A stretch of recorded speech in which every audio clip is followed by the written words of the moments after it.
So we've been talking about differences in perception and different vibratory energies. There was a period in my life where my perception changed for about 2 weeks, and everything was slower. I saw people moving in slow motion. I got terrified that the airplane I was on wasn't going fast enough to take off. Can you help me understand where I went and what that meant? Well, we would not describe it as harshly as you went someplace else, but time is a perceptual thing. Everything is a perceptual thing. So something apparently shifted in your perception. What was going on around that time? Oh, well, I was in a plane crash, and after following that for a couple of weeks, as I said, it was like the time-space reality shifted for me. And I wanted to kind of understand what that contrast was about, and why I so desperately wanted things to speed up. Was it a level of comfort, or? Well, if you had been steeped in this premise clarifying work prior to that, so that you were aware of this vibrational reality, and that it's already done, and that your work is to just find a way to line up with it, then we would say that it could be that you were just wanting things to speed back up to what was normal. But when we say everything is perceptual, it's interesting that when you first presented this awareness that things had slowed down, and you didn't mention the plane crash, it made it seem more odd than once you mentioned the plane crash. In other words, it's pretty easy to understand how when something happens that is so big by Earth standards that it would cause you to sort of restructure the way you were looking at things. It may very well be that in that process of that experience, your desire for continuation of your experience caused you to temporarily step into vibrational alignment with who you really are. So that was vibrational alignment. In a stronger way, which made everything else appear to be... You hear people talking about how their life slowed down and they saw their whole life pass before their eyes. And usually when people talk of that kind of perception of time difference, they're speaking of it from a place of disconnection. But as you address it here, it seems that extraordinary experience caused, or forced is a better word, because it was a sort of quantum leap sort of experience that launched you into alignment in a stronger way, and therefore you were looking at the world through the eyes of Source just a little bit. Esther and Jerry have had the experience often. In fact, especially in the beginning, Jerry used to say to Esther that if anyone came to her as she is coming off the platform after speaking for Abraham, that in her state of allowing, if someone said, "Come and go with me," she would probably go. Because she is in a sort of altered state. It takes sometimes a little bit of adjustment. Interesting, someone asked Esther just now, why does it take no time for Abraham to leave and a little bit more time for Abraham to come? And Esther said, because when Abraham leaves, they just go. And when they come, I have to get out of the way.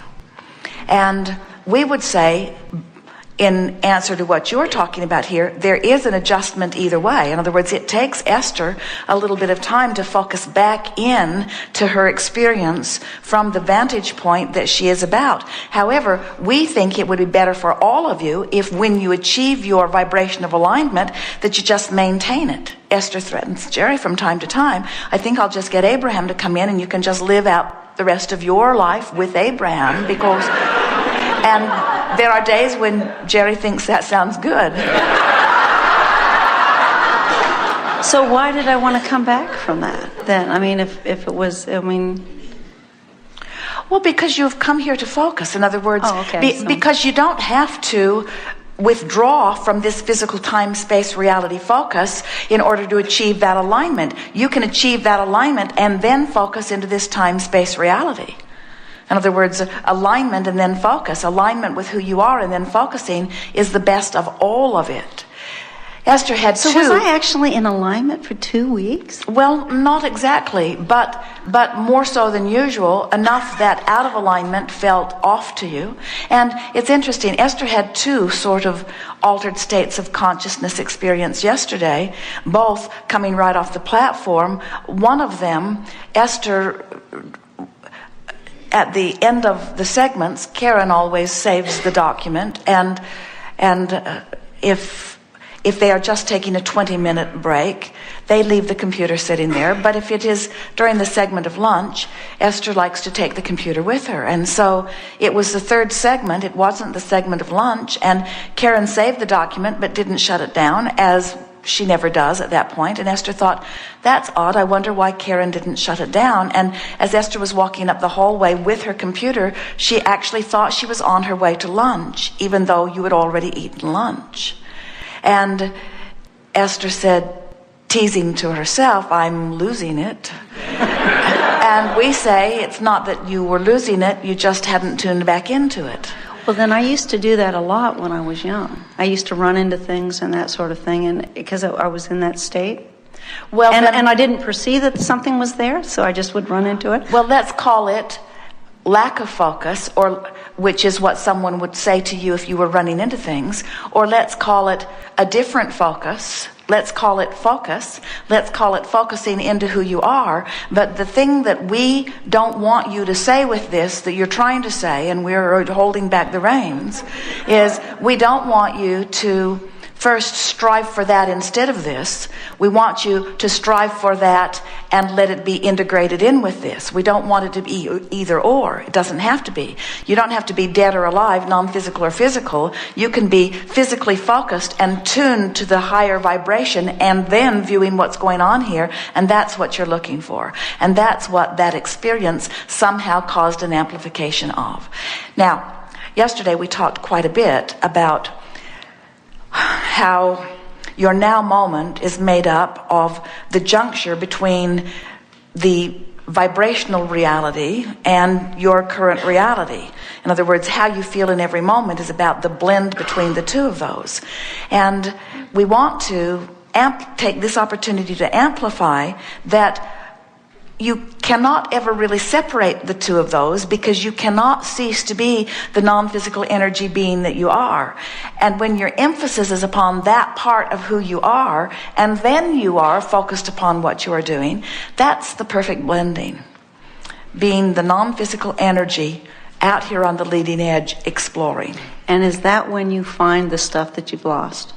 Yes, because from that point of view, you have full view. Now, this goes further. Apparently, I didn't have full view, Abraham. I was running into things.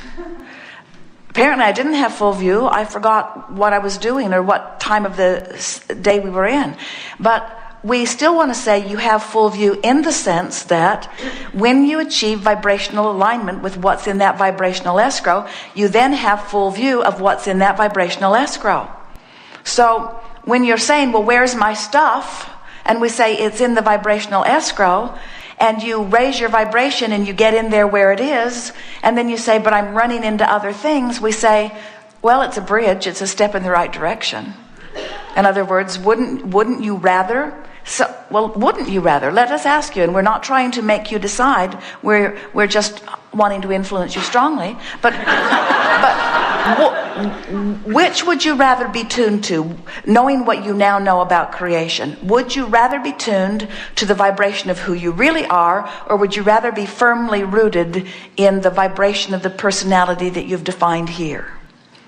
And you might want to say, well, do I have to make a choice? And we say, well, we're forcing this choice right now. If you have the choice of being in alignment with who you really are or out of alignment with who you really are, what do you choose? You say, well, I choose being in alignment with who I really am. And we say, well, even if being in alignment with who you really are makes this temporary experience seem fuzzy, do you still choose it? And you say, Well, I'm not sure. Clearly and we I say, do. well, that's those false premises that we've been talking about. In other words, if you want to be so rooted here where you see everything as everyone else sees it, and the other people are agreeing with you in your worldview, do you want human agreement with your worldview, or do you want source agreement with your universal view? I want source again. Choose that first. And we promise you that once you get involved in that vibration and you acclimate to it consistently so that you're a vibrational match to it, the source within you will use your physical apparatus in a way that you won't feel fuzzy, you'll feel sharper. You won't feel confused, you'll feel clear. You won't feel wondering or fragile or off your game. You'll feel on your game. You'll be in the zone. You'll be tuned in, tapped in, turned on. So how do I do that consciously? I mean, I understand Have another meditation. plane crash. It seems a bit dramatic. Well, it is dramatic. And so we've been talking about the juncture where you rendezvous, you and you, but there was is really about the vibration of your desire and the vibration of your belief. And so when you had an experience, we called it a sort of quantum leap experience, where who you really are became more dominant. What that means is you ask the question, well, why didn't I remain only non-physical? Why did I refocus into back into the physical? And we say, because your desire, what was in your vibrational escrow, still included the exposure to experience here. In other words, when this time-space reality and your relationship with it still has the wherewithal to satisfy a lot that you're asking for, then remaining physically focused is always the best choice. And therefore, in the absence of resistance, look, we want to begin again here. Creation of anything, deliberate creation, is when you want it and you believe it, then there's no separation between the vibration and it is. But we say on occasion, and we don't like to give this to you very often because you tend to make life harder for yourself than you need to. But when you really, really, really, really want something, it almost doesn't matter what you believe about it, because your desire for it is so strong that it will triumph. But it's a harder way to go. So we would, in other words, just by your sheer power of wanting, sometimes you can override contradictory beliefs, but it's hard. This is sort of an example of that, where your sheer desire was stronger than your belief at the time, and so your desire won out. So now your question is, well, how can I, in a less stressful way, accomplish that same thing? And we say, that's where we began today. A belief is only a thought that I keep thinking. So I am now making a determination. I'm making a strong statement, and I really, really mean it. That I'm going to, today, no matter where I'm going, no matter what I'm doing, I'm going to look for things that I want to see. And I'm going to find my stuff. I'm going to train and I will find my stuff when I train myself into the vibrational awareness of where it is. Yes. Is it in different places?